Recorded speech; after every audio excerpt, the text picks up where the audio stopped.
Hello and welcome to our programme.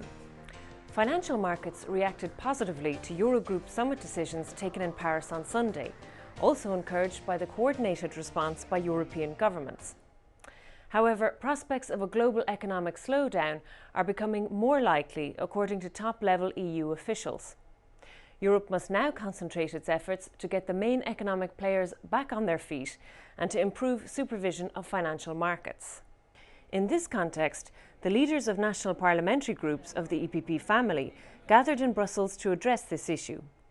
José Manuel Barroso, President of the European Commission, admitted that the real economy will suffer, despite the recovery of the financial markets. Au-delà of the financial crisis, we have the real economy. And it is quite sure that the real economy will suffer the consequences of these financial problems. Small and medium-sized companies, workers, families all over Europe. That is why we are now working on the way to adapt our Lisbon strategy for growth and jobs to the new demands on the real economy. It is very important to agree on some ideas so that we can avoid a worldwide and a European recession, that we can promote growth, that we can minimize the impacts of this financial crisis, and that we have also to look at the future of our industry in Europe.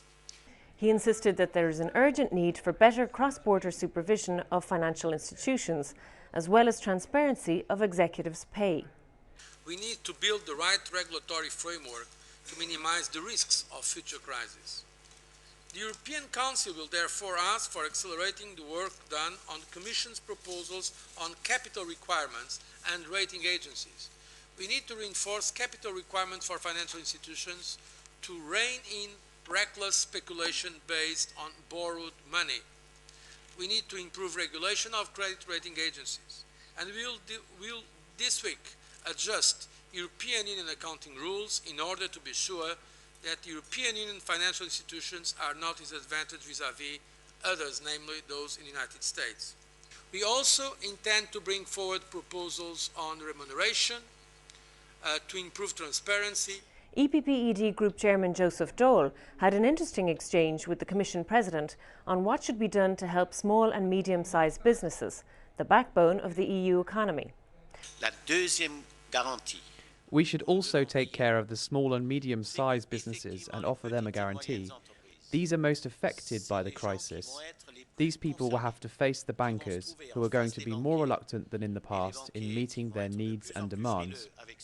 All relevant institutions, such as the Chambers of Commerce and the Associations of Industry, have to establish rules in order to protect and help small and medium-sized businesses if they are refused bank financing. We have to act quickly. We are already working on the issue of small and medium-sized businesses. We have announced the creation of a special financing facility within the European Investment Bank.